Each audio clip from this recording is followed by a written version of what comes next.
pas de voix. Six services déjà. Là. J'avais rien préparé, hein, c'est lui. So, je sais même pas comment structurer cela. Alright. Bon, pour ceux qui ne me connaissent pas, moi c'est Willie Delson. Enchanté. Donc, bon, ça fait quand même un bon bout, je suis à l'église. Donc, il y a une différence entre à l'église et être l'église. Donc, je suis à l'église quand même depuis septembre 2013, à l'église Saint-Laurent. Mais ça veut pas dire que ça fait quoi 12 ans que je suis chrétien. Je pense que c'est plus à la fin de secondaire 5 ans. C'est là que j'avais commencé à prendre ma marche au sérieux avec le Seigneur. Donc, j'ai raté pas mal de choses, malgré j'ai traîné avec les anciens de l'Église.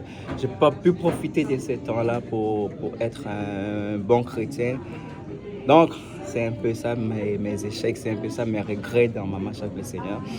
Et je suis arrivé en 2013, donc ça veut dire que je suis pas né à l'église, je n'ai pas grandi à l'église, je n'ai pas grandi dans une famille où il y avait une foi chrétienne. Donc, je n'étais pas un mauvais chrétien non plus. J'étais très innocent, très gentil. Je n'étais pas dans le club comme Thierry, malheureusement. T'avais 13 ans. Non, parce que j'ai grandi quand même. Mon père il était très strict. Donc, ouais, c'est ça. Donc, lui, il te tapait juste pour le plaisir de voir. Je me rappelle, je brossais ma tête avec une seule main, il m'a tapé pour ça. Non, mais pas avec tes deux mains. C'est comme, comment? Donc, c'est à ce point-là que mon père il est très strict. Donc, on ne peut pas se permettre de faire du n'importe quoi dans la maison. Et malgré qu'on n'avait pas une fondation chrétienne, une foi chrétienne, mais on a quand même grandi avec des principes chrétiens. Donc, le respect et aussi les relations. Là. Donc, mon père il tapait pour ça. Donc, ça, j'ai pu t'asseoir. Non.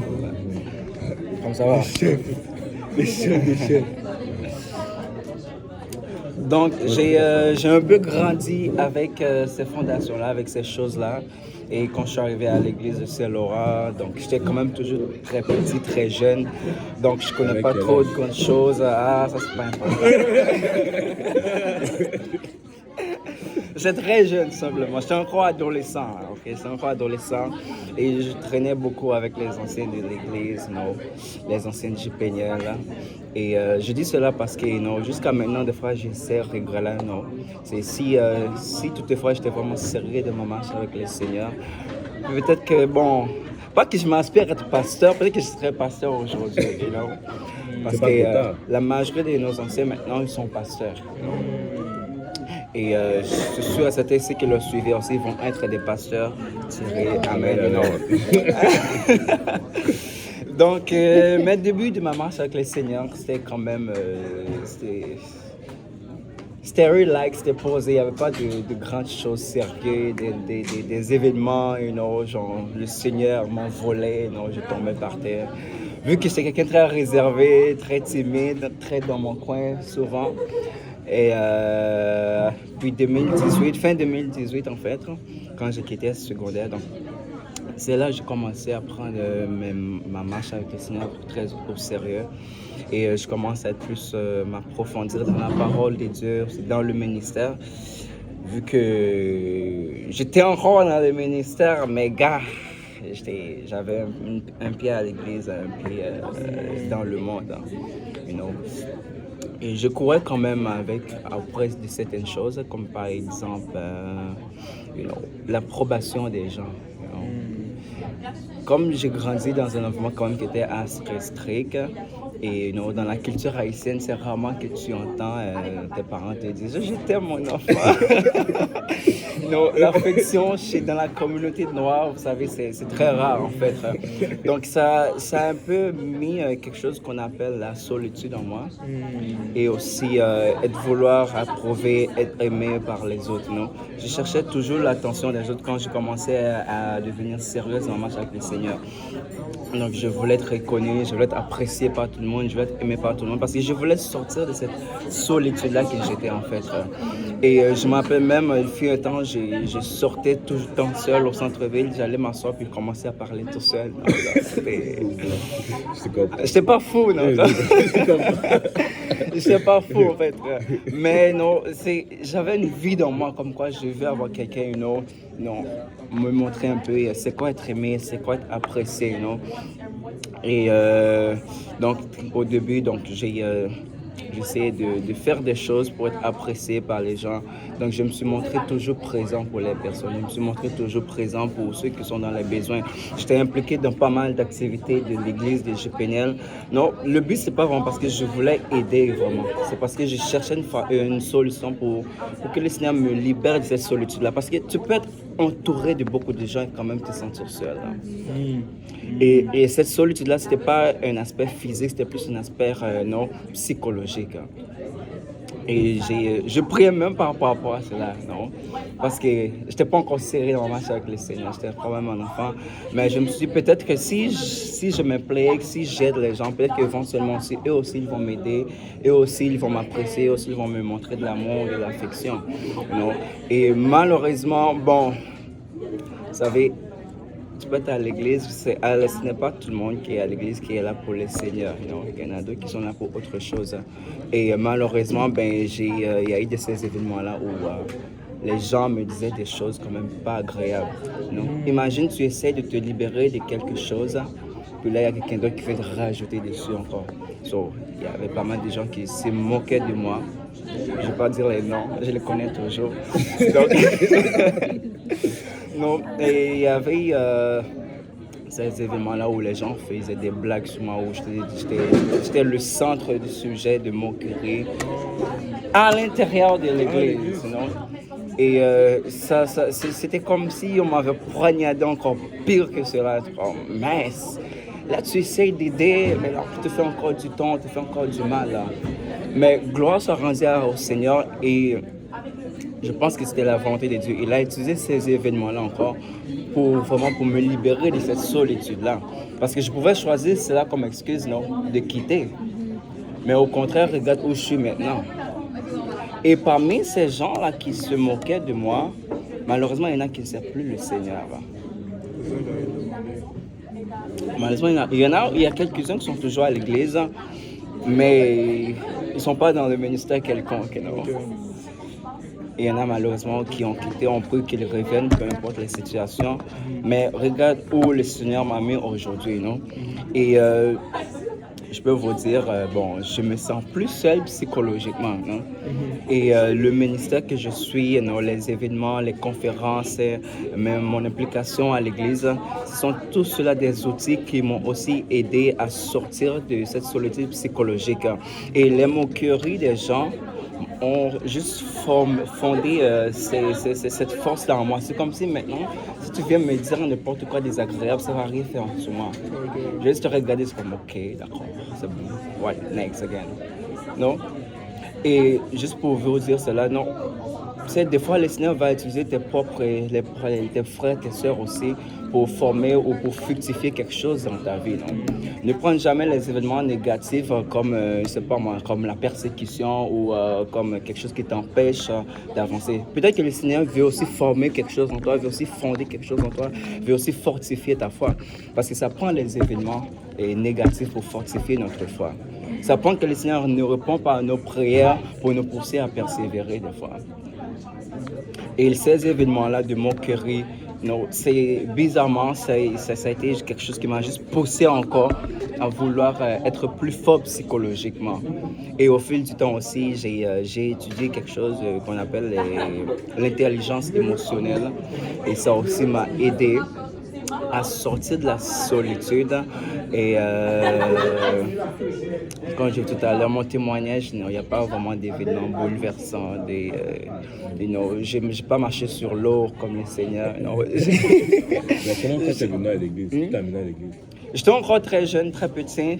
Et ça a commencé à travers ma mère, parce que depuis Haïti, elle était toujours à l'église. Certes, je ne vivais pas avec elle, j'étais plus avec mon père. Vous savez, nos familles au pays, c'est toujours divisé. Donc, mais ma mère, elle était toujours chrétienne, même depuis que j'étais bébé, en fait.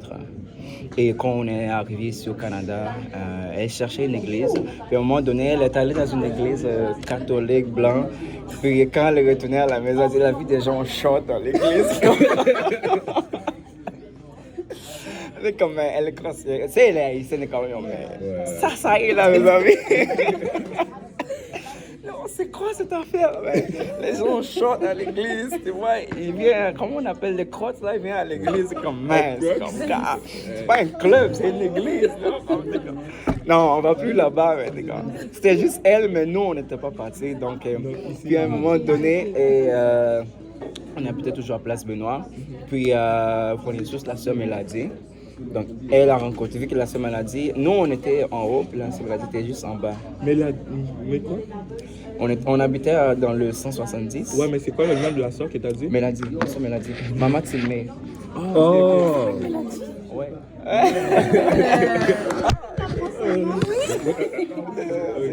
Ben Tilmé, c'est le nom de famille. Donc, ouais, on va dire la sœur Tilmé. Donc, elle était en bas, puis nous, on était juste sur sa tête, en fait, dans l'autre appartement. Et vous savez, la sœur Tilmé, elle parle 1000 langues, là, you know? Et la sœur Tilmé, elle n'a pas de gêne. Elle évangélise tout le monde, sans hésitation, sans gêne. Je suis comme, mais c'est pas comment elle fait. Moi, je peux vous dire, elle a ramené beaucoup de personnes à l'église, beaucoup de familles à l'église, non? Et puis, ma mère l'a rencontrée dans le quartier. Puis après, elle a invité ma mère. Puis petit à petit, ma mère commence à aller. Puis après, ma mère nous encourage aussi. On l'accompagne. Donc là, on est parti. Il y avait le pasteur lui qui était venu nous chercher. Donc tout le monde est parti à l'église. Donc, quelques semaines après, nous tous, on s'est fait baptiser. On a reçu le Saint-Esprit, à l'exception de ma mère. Parce qu'elle était... comment on appelle ça, l'église des dieux, non, juste les trinitaires, non, pour elle, elle n'était pas trop ancrée dans cette affaire de l'unicité, donc elle hésitait un peu, donc, mais avec le temps aussi, elle se fait baptiser, remplie du Saint-Esprit. Donc c'est un peu comme ça a commencé, puis 2013, 2014, 2015, boum, j'étais encore c'était même pas sérieusement marche avec le Seigneur, et on m'a mis dans le ministère. Et maman, gars, je peux vous dire, c'était pas... Dans ma tête, je me suis dit, non, le pasteur a fait une mauvaise décision. Parce que moi, j'étais conscient de mon état, non? Parce que moi, j'ai pas mon plan de venir au Canada, servir le Seigneur. You know? Nous, on voulait être riches, là, non? Travailler, faire de l'argent. Puis là, boum, c'est encore secondaire, on te met au ministère. On peut chanter. Moi, j'ai pas de barrière dans la musique, j'ai pas de background dans la musique. On m'a mis dans le ministère comme ça. J'étais encore secondaire, très jeune, non? Je commençais à diriger l'adoration, blablabla. Mais je peux dire, cette ministre-là, c'est aussi une chose qui m'a gardé, non? Parce que c'est les valeurs du respect que j'ai grandi avec, non? Je voulais pas, non, décevoir le pasteur parce qu'il m'a confié le ministère. Mais au cours des années, cette pensée-là de vouloir quitter le ministère parce que j'ai réalisé que mon état, que je n'étais pas sérieux de ma marche avec le Seigneur. Je ne peux pas me permettre, non, de vivre une double vie. Je ne peux pas venir en avant, chanter « Levez vos mains, le Seigneur est bon, adorez le Seigneur ». Puis après, je rentre chez moi et je mets mon Michael Jackson. Là. C'est comme un gars. J'étais comme non. Parce que si je quitte le ministère, le pasteur va se sentir mal. Parce que j'étais le seul gars. J'étais comme non, je ne vais pas quitter. Mais je persévérais quand même, malgré je n'étais pas honnête, sérieux dans ma marche avec le Seigneur. Mais me voilà aujourd'hui. Regarde ce que le Seigneur a fait. Et la vie chrétienne, c'est un processus. Tu n'arrives pas tout de suite parfaitement. Non? C'est un processus. Il y a de ces habitudes-là que tu vas abandonner au cours des années. Non, juste avec la patience, tout comme je vais le mentionner aussi, avec la persévérance, non? Dieu va te ramener à cette place-là où tu commences à avoir dégoûté certaines choses. Non?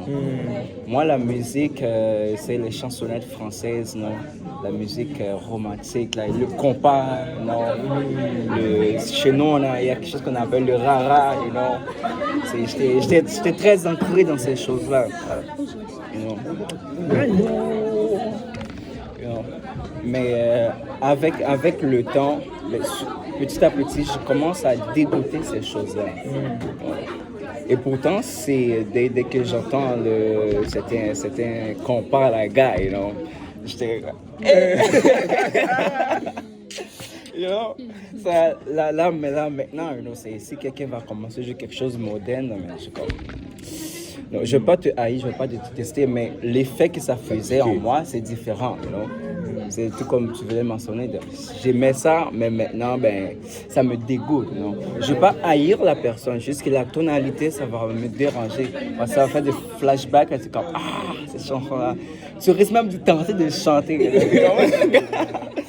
So, tu es obligé de quitter l'espace où tu es pour ne plus écouter ces choses-là. Donc, avec le temps, par la grâce de Dieu, j'ai commencé à abandonner certaines habitudes, Et je commence à devenir plus mature dans ma marche avec le Seigneur. Et je rends gloire à Dieu que le Seigneur m'a permis aussi d'atteindre d'autres âmes aussi, de ramener certaines autres personnes à l'église. Le dernier disciple que j'ai fait, que j'ai formé, mais aujourd'hui, il est pasteur dans une autre église, malheureusement. Donc, le Seigneur fait les choses... Je pose une question, mais pour quel âge vous y Je m'appelle monsieur. Pour quel âge? Laissez-moi, ça c'est un mystère. En fait, c'est pas l'âge, parce que moi, j'étais encore adolescent et la personne que j'ai donné l'étude biblique, c'était encore un adulte. Oh. Donc, c'est pas une question d'âge, en fait. Parce qu'avec le temps, tu vas développer une maturité. Même si tu vas être plus mature même que quelqu'un qui a 30 ans. Ça, c'est vrai. Ce n'est pas toi qui le fais, mais c'est le Seigneur, c'est l'Esprit qui habite en toi qui te rend à ce niveau-là. Parce que si cela dépendait de moi, comme quelqu'un qui était très réservé, très fermé, j'allais jamais arriver à cette place-là. Mais lorsque tu laisses le Seigneur travailler en toi, tu vas arriver à certaines places que toi-même, tu vas comme, comment je suis rendu là? Je n'ai jamais planifié être un dirigeant des chants. J'ai personne dans ma famille qui a un background dans la musique. Mais regarde où je suis maintenant. Ce n'est pas moi qui l'ai fait. C'est parce que à un moment donné, tu dois aussi arriver à abandonner ta volonté aussi. Tu dois arriver à cette place-là, dire Seigneur, je ne comprends pas, je n'ai pas la capacité, mais je sais que tu vas qualifier celui qui n'est pas qualifié. Donc, tu abandonnes tout entre les mains du Seigneur, puis Dieu va faire. Je pouvais me plaigner du Seigneur. Non, je ne sais pas chanter. Non, je ne sais pas enseigner. Non, je ne sais pas encourager les gens. Non, parce que je le sais, je ne sais pas faire ces choses-là. Mais je dis, Seigneur, c'est ta volonté qu'il soit fait tout simplement dans ma vie. Peu importe, je vais être gêné. Certes, les études bibliques, c'était quand même gênant. Parce que... Et donc, c'est un adulte, le gars a une bague, et toi, tu veux sortir de l'école et quand tu vas enseigner l'étude biblique. C'était bizarre quand même. Mais par la grâce de Dieu, il était quand même aussi quelqu'un assez mature, qui était ouvert à connaître la parole de Dieu. Donc, il s'est toujours assis, puis écouter la parole, puis poser des questions. Et puis, à un moment donné, il s'est inscrit à Purpose Institute. Mais malheureusement, il n'est pas resté dans notre église, il est passé dans notre église à cause d'une femme. Donc, mais là maintenant, il est aussi pasteur de l'église qu'il est. Donc, si le Seigneur l'a fait avec moi, il peut le faire aussi avec toi. Parce qu'il va toujours qualifier celui qui n'est pas qualifié. Donc, juste tu arrives à cette passage, laisse le Seigneur t'utiliser seulement. Non, c'est l'une des choses que je suis fier des fois quand il m'appelle pour me poser certaines questions comme t'es pasteur. Non, mais ça me fait plaisir aussi, non? Parce que j'ai jamais planifié ou imaginé que j'arrivais à cette place là où je suis présentement. Et je suis sûr certain que le Seigneur a encore de grandes choses en réserve pour moi. Moi, j'ai une question. Oui, vas-y. Oui, il y a quelque chose que tu as dit qui m'a quand même marqué, où ce que tu disais que, ben, à un moment donné dans ta marche chrétienne, à l'église même, qui était le centre des blagueries, là, qui était le centre des Pas blagues. des blagues, des moqueries. Des moqueries, exactement. Et à l'église, on voit... C'est une église? Non, l'église dans laquelle il est aussi. Ouais, et ça, c'est de l'offense, right? On est d'accord? Ça représente de l'offense, right? Et c'est une question pour toi principalement, mais tout le monde peut répondre aussi. Comment est-ce qu'on fait pour persévérer dans les offenses? Parce que c'est tough, là. Oui, vas-y, bien sûr. Pour répondre un peu, l'offense, c'est un choix en fait. C'est un choix. Certes, ce que la personne te dit ou ce que la personne te fait va te faire mal. Mais tu as aussi l'autorité, le choix de choisir d'être offensé parce que la personne a fait, parce que la personne a dit. Parce que tout comme si la personne met un feu ici, il te dira, tu ne vas pas entrer. Donc pourquoi alors tu vas laisser que les paroles de quelqu'un alors te blessent?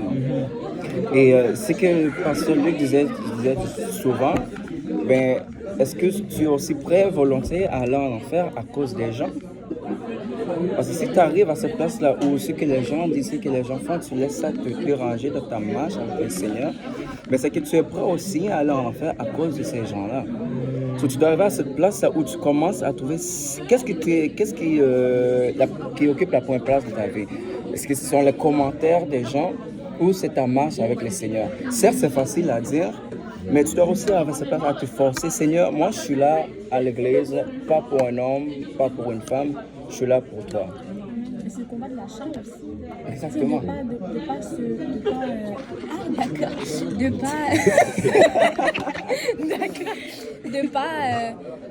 Mais justement, c'est ça, de pas céder à justement, tu sais, parce que, tu sais, quand le Seigneur dit oui, il faut pas se soumettre à la chair, tu sais, des fois on pense de faut pas fumer, faut pas prendre la drogue. Oui, il y a ça aussi, mais des fois se soumettre à la chair, c'est juste se soumettre à notre propre émotion qui se caractérise par notre chair, tu vois. Tu sais, comme par exemple, si par exemple quelqu'un t'insulte ou whatever, mais de pas comme, tu sais, même si que tu réponds pas, mais tu laisses ça t'atteindre, tu te soumets à ta chair au lieu de prendre position puis dire non, tu sais quoi, I rebuke what you says parce que c'est pas ce que la parole dit à propos de moi, tu vois. Ça, si on accepte ça, même si on ne dit rien, c'est de se soumettre d'une certaine manière dans son cœur, tu vois. Mais pas genre d'accepter. Comme quand je le dis, c'est pas en mode il faut que tu réponds à la personne. Des fois, tu ne réponds rien, mais genre, faut pas laisser ça t'atteindre. Je sais pas si tu comprends, genre, faut pas laisser ça s'atteindre, tu vois. Fait que, tu sais, des fois, quand tu t'es insulté ou tu sais, les moqueries, tout ça, et moi, j'en ai beaucoup vécu. Ben, quand j'étais pas en Christ. Quand j'étais en Christ, ça moins. Mais quand j'étais pas en Christ, parce que j'ai toujours été comme, tu sais, l'enfant qui est un peu différente des autres, tu vois, que ce soit ma manière de m'habiller ou ma manière d'être, tout ça. Puis, quand je savais pas mon identité en Christ, donc quand j'étais pas chrétienne, je savais pas comment faire face à ça. So, des fois, je répondais, puis c'était pas de la bonne manière, puis j'insultais moi aussi. Et des fois, je laissais ça m'atteindre, puis je finissais dans la dépression, puis l'anxiété, tu vois. Puis c'était un cercle, puis je pouvais jamais m'en sortir. Mais, bon, avec la grâce de Dieu, tout ça, quand des choses, ça m'arrive, soit je dis à la personne, tu sais quoi, I rebuke what you says. Et je prie que tu as la paix de Jésus. C'est pas normal que tu insultes les gens comme ça, c'est parce qu'il y a quelque chose. I pray, moi je suis comme, non, moi je prie que tu as la paix du Seigneur. Ou sinon, si des fois, quand je suis trop fâchée, et ça peut arriver, on est humain, on va se dire, on n'est pas, tu sais, je veux dire, on est humain, ça peut nous arriver de faire des erreurs, mais si moi je suis très fâchée, moi je connais mes limites. Je sais que quand je suis extrêmement en colère, et si je parle, ça peut vraiment détruire quelqu'un. Alors c'est pour ça que genre, si je suis en colère, je ferme ma bouche. Comme, ça c'est quelque chose que Dieu m'a dit, Noémie, quand tu es en colère, ferme ta bouche parce que mes paroles dépassent mes pensées des fois. Et je peux très bien le regretter, ça peut aller loin. Fait que des fois, quand je suis en colère, puis tu sais, on me dit quelque chose, je ferme ma bouche, je vais dans ma chambre, je vais prier. Après, je redescends, je décompresse. Moi, des fois, passer du temps seul, ça m'aide à décompresser. Fait que des fois, il faut accepter ça aussi. Des fois, quand ça peut t'arriver, tu sais, des insultes, tout ça, puis tu te sens pas bien, s'isoler, c'est pas bon, mais prendre du recul, c'est bon, parce que ça permet de te régulariser spirituellement et même dans le mental aussi. C'est bien de penser spirituellement, mais il faut penser à la santé mentale. C'est bon de se régulariser, de passer du temps en prière, puis après, tu reviens, puis ça va mieux passer. Tu peux voir la personne et dire, tu sais quoi, ce commentaire-là, je n'ai pas apprécié. Si la personne ne veut rien comprendre, prie pour la personne. Délivrance, tu comprends? Après, au moins, toi, tu sais que tu as fait la paix, tu vois. Quand quelqu'un te dit quelque chose que tu vois que ça te dérange intérieurement, peut-être que c'est une requête de prière que le Seigneur est en train de te donner aussi. Parce que le but, c'est d'aller au ciel, non? Et si quelqu'un vient te dire quelque chose qui est désagréable, tu dois regarder cette personne te pose cette question. Est-ce que ce que la personne dit est vrai ou c'est faux? Parce que moi, je me rappelle ce que les gens disaient souvent, c'était plus par rapport à mon physique, non? Et ouais, moi, je suis quelqu'un qui est très mince. Donc, quand j'étais bébé, bon, malheureusement, j'ai traversé beaucoup de maladies. Et au pays, ben, on n'a pas les systèmes de santé avancés qu'on a ici. Donc, mes parents n'ont pas vraiment trouvé de traitement. Donc, ça a un peu affecté la façon que je suis aujourd'hui. Et quand quelqu'un fait une blague sur moi, je peux vous dire oui, ça fait mal intérieurement. Non, parce que il fut un temps même, c'est comme c'est la faute de mes parents, ils auraient dû me soigner proprement. Non? Mais en même temps aussi, je dis au Seigneur, ben, merci pour mes parents parce qu'ils ont toujours été là pour moi. Certes, la personne a dit quelque chose de désagréable sur mon physique, il dit, mais c'est vrai, non? Ben oui, j'étais malade quand j'étais bébé, donc la personne n'est pas en train d'une fausseté sur moi. Maintenant, si c'était quelque chose qui est faux, ce que la personne disait sur moi, oh, comme quand Wally, tu es trop gros, je suis comme, non, je ne suis pas trop gros. Non, j'allais réagir différemment. Il a dit quelque chose qui est très très mince. Ben oui, c'est vrai, je suis très mince, je le vois, ok. Quoi d'autre? What's next? Ok. Oh oui, tu es très gros. Ben non, je suis pas gros, tu es avec ou quoi? Donc, je laisse ça pas m'affecter d'une façon ou d'une autre. Non. Oui, à un moment donné, ça me dérangeait. Mais maintenant, ben, c'est à un moment donné, c'est venir un commentaire qui est vide, qui est futile.